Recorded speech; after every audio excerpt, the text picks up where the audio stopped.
In the meantime, may tao sa kabilang line. We have Mia of QC. Mia, hello. Yes, hello po. Yes, hello too. Mia? Po. Good evening, kumain ka na ba? Opo, kumain na po. Anong inulam mo? Itlog? Gusto ko yan. Naniniwala ka ba? Ito na naman tayo. Alright, sabi dito. Na ang babaeng balbon mahilig sa ibon? Hindi po. Wala namang kinusyon yun eh. May singit lang. Kasi itlog pinag-uusapan, nagiging ibon kasi yan. Opo. Anong ginagawa ni Mia sa buhay? Wala, Papa Jack. Wala. Tunganga ka lang. Tama. Mahirap gawin yan, ano? Gumulo po kasi ang buhay ko. Gumulo ang buhay mo. Lalaki ba ang dahilan? Tama po. Ang pusang galang lalaki yan. Lagi na lang kami ang dahilan. Hindi po kasi kayo marunong makontento. Ayun na naman tayo. Ilang beses ko ba sabihin bakla ako? Ay, teka lang. Hindi pala ako sure. Diba? Si Sailor Chin confirm, mga kaibigan. Oo. Ang kanyang favorite colors, may asa, ay the rainbow colors. So, nagkataon naman, ang totoong pangalan ni Kapore ay Roy G. Biv. So, silang dalawa mag-shoot ngayon.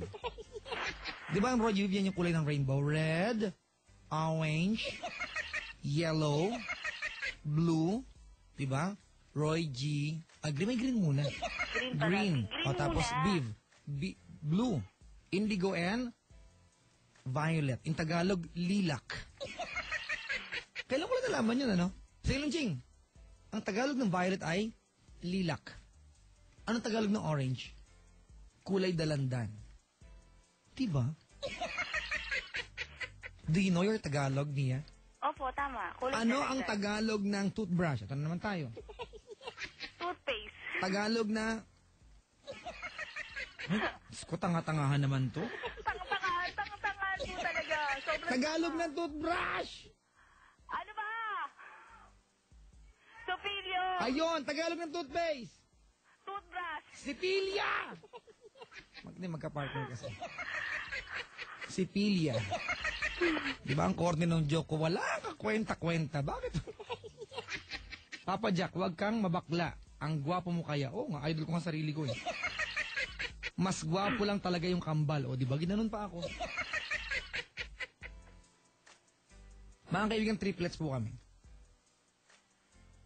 Mia, Po. nanood ka mong Starbucks? Huwag ka na mag-isip, di ka nanonood. Bukas manood ka magaling episode namin. Opo nga po, naririnig ko nga po. Oo. Tapos kasama dyan yung kambal, tsaka si MJ na Accelerate. Kambal, triplets kami yan. Nabugok lang ako.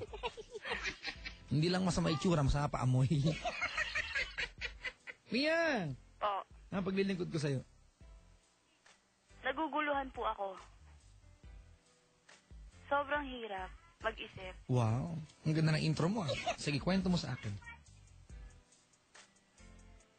Papa Jack, meron po kasi ako talagang asawa. O sige po, hindi ko po matatawag na asawa. Siguro po, live-in partner. Hanggang ngayon, kayo? Pero po may ginawa ako. Teka lang. Tanong yun, sabi mo tanong ko. Hindi nga po. Kayo pa rin hanggang ngayon? Hanggang ngayon, nandito pa rin siya. Okay. Sa lahat ng ginawa ko. Alright, so, ganito establish natin mga kaibigan. Hindi po ako naniniwala at hindi ako pabor na pag meron kang kalibin, ang tawag mo dyan ay kalibin mo lang. You always consider that as asawa. May anak po kasi kami. Wala akong pakialam. Basta nagsasama kayo sa isang bahay and you function, di ba? As husbands and wife, kaya kasal kayo o hindi, ilagay mo sa utak mong asawa mo yan. Kasi pag nasa utak mong live-in partner mo lang yan, you will have reservation, lolokohin mo yan. Exactly what you did. Live-in partner ko lang Ganun naman na eh. nga po yung ginawa ko. Yak! Yak, kadiri. Kadiri! Yun na nga po yung ginawa ko, Papa Jack. Yun na Sige. yun. Alright, gaano katagal na kayo nagsasama ng lalaking ito? 8 years. 8 years. Ano yung mga ginawa mo? Natukso? Natukso? Ng lalaki ka? Opo. Kanina you mentioned, sa kabila ng mga ginawa mo, andyan pa rin siya. Ilang beses mo nang ginawa ito? 2 times. 2 times. Yung una, did you have sex with someone else? Hindi naman po. Okay, magulo yung sagot. Hindi naman po. Anong kahulugan ng hindi naman po? Ano ang pagkakaiba ng hindi naman po sa hindi po? So ano, medyo ganon? Ibig sabihin po ng Papa Jack, hindi ka sigurado sa sagot mo. Di ba po? Parang naguguluhan nga po ako. Okay, Mia, wala tayo dito para manghula, okay? Kung manghuhula ako, naglatag ako ng pwesto sa Quiapo para kumita na extra. Sagutin mo yung tanong ko, yes or no. Did you have sex with this person? No? Okay, yung pangalawa, did you have sex with him? Yes? Okay, good. Bad. Bad? Bad talaga. Nalaman ng asawa mo. Opo. Paano niya nalaman? Sinabi ko po. Oh, honest? Nahuli po ako sa text. Kung hindi ka nahuli, hindi ka aamin. Opo. Ano nangyari? Paano niya tinanggap? Dahil po sa mga anak at sobrang mahal niya daw po ako. Paano niya tinanggap? Paano yung naging dialogue ng asawa mo the day that he found out that you were cheating on him? Tarantado ka. Sabi ko na nga po, ganyan na sasabihin niyo sa akin. Gusto mo purihin kita? Hayop ka? Papa Jack. Ano? Alam ko kasalanan ko naman. Sige. Nagmahal lang naman po. Hindi ba po pwede na yun ang maging reason kaya ka nagloko? Nagmahal. Sagutin mo nga yung tanong mo o nagtatanga-tanga na naman tayo? Ang pusang gala naman tanong yan. Alam mo ba, ganito ano? Sa Ilonching, nasan ka ba? Andiyan ka, sige nakikita kita. Ayan ka na naman, nag-Facebook ka na naman. We always get, mga kaibigan, di ba? Itong impression ng tao na ang lalaki man loloko. Well, polygamous by nature. Okay, fine, sige po. Ibalaton niyo na sa amin ang panloloko. Sige na, okay na po. Mas marupok kami. Huwag ka magulo! Sige po. Sige na, manloloko ng mga lalaki, di ba? But tonight, di ba, binabali mo yung, di ba, impression ng tao. Akalain mo, di ba, sabihin mo sa akin, nagmahal lang po ako. Pag lalaki ang nagsabi sa iyo niyan, di ba, you will not at any point accept yung katwiran na yan. Sagutin mo nga yung tanong mo. Kung tama ba yan? Hindi po. Nakakapikon ka no? Nagmahal ka lang, suniloko ka. So magiging tama ka, ganon? Hindi naman po. Yan sinasabi mo sa akin. Malibo ba na nagmahal lang ako kaya nakapanloko ako? That's exactly what you're asking me, di ba? Naging makasarili po ako. Kailangan mong tanungin sa akin yan?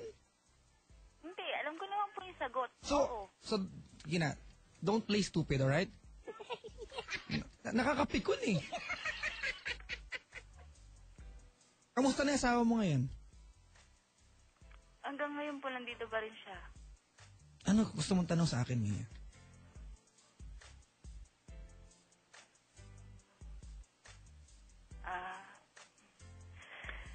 Kasi Papa Jack, yung pangalawang naging dahilan bakit gumulo yung buhay ko. Pinili ko na nga siya eh. Iniwan ko yung dalawang anak ko, pinaliwala ko yung asawa ko. Lahat po, para lang sa kanya. Pero ang nangyari, niloko pa rin niya ako. Congratulations. Sa paanong parang kanya niloko? Ang babae rin po siya. Good. Yung parang lahat po ng sakripisyong pinakita ko sa kanya, hindi pa po ba sapat na iniwan mo na nga yung pamilya mo, ginulo mo na nga yung buhay niya, hindi pa ba sapat yun para lang, di ba po, para lang may paramdam ko na ganito, wala nang lahat, tapos ganito pa yung gagawin mo sa akin. Yun ang gusto mong tanong. Bakit po ganon? Hindi ko alam ang sagot.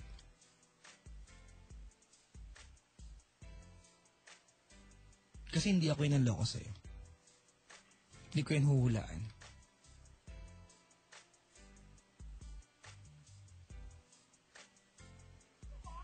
You went back to your family.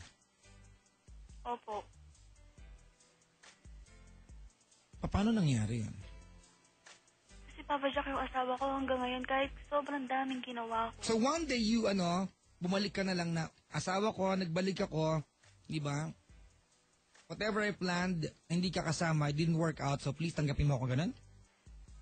Hindi ko naman po gusto na tanggapin mo ko sa lahat ng ginawa ko sa'yo. Pero Papa Jack, nandito ba rin po siya para sa akin? What's your question? Ano po ba dapat kong gawin? Saan po ako magsisimula? Magsimba ka. Umpisa ka dun.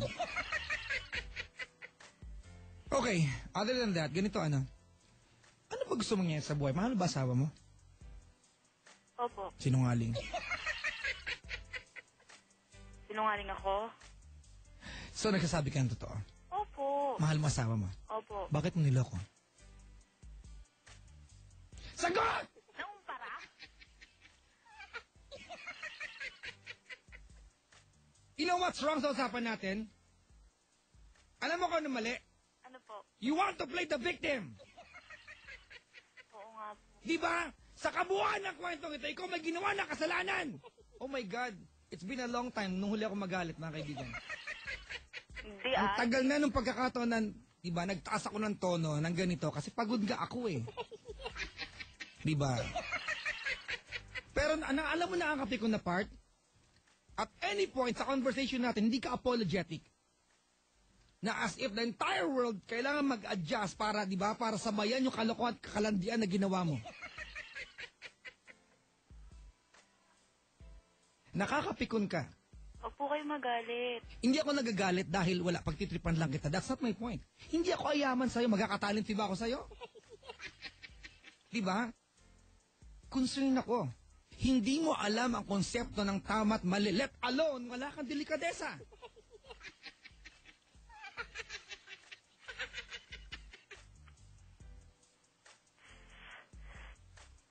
Sobrang hirap na po ako mag-isip. Ha? Sobrang hirap na po ako mag-isip. Buti nga sa'yo. Kaya nga po nandiyan kayo. Mia, Tulungan niyo po ako. yes, I appreciate na tumatawag ka sa akin. I really appreciate and I want to help you out.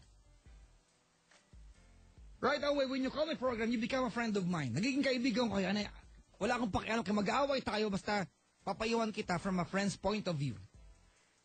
Ganun naman ako lagi. Diba? Ang nakakapikon lang, you need to ask me these questions na alam mo naman yung sagot. Buong-buo sa utak mo, diba? Napapadyak. Niloko niya ako. Iniwan niya ako. Kulang pa ba? Yan ang litanya mo? Yun ba yung gusto mong tanungin sa akin? Na sana ang tinatanong mo sa akin, Papa Jack, how do I make it up sa asawa ko dahil niloko ko siya? Dapat yun ang tanong! Hindi ko nga matanggap. Bakit ganun nangyari? Di ba po, lahat na nawala sa akin. Hindi ka ba nagpapasalamat na sa kabila ng lahat, nandyan ang asawa mo sa'yo? Papa Jack, nandun na tayo. At gusto mong pag-usapan natin, yung nawala sa'yo! Hindi. Ano po? Oh, sige. Ayan, okay na po. Alam niyo na po eh. Alam niyo na po yung nararamdaman ko eh. Diba po, imbis na ang pag-usapan natin yung asawa ko na nandito siya ngayon, bakit ang ino-open ko sa inyo, yung nanloko sa akin, at yung nagpagulo ng buhay ko? Hindi siya ang nagpagulo ng buhay mo. Ikaw mismo. Ako na naman po. Sino? Sabihin mo nga sa akin sino? Mia, hindi mo ito ginawa ng nag-iisang pagkakataon. Twice! And thank you for being honest, di ba? And true enough to tell me that. Na 2 beses ka nakapagloko. Opo. Nasaan ang pagpapahalaga mo sa family na meron ka? Sabi ko na nga po. Nasaan? If you don't love your husband, di ba? Dapat hindi ka na bumalik sa kanya. You are one big fat user.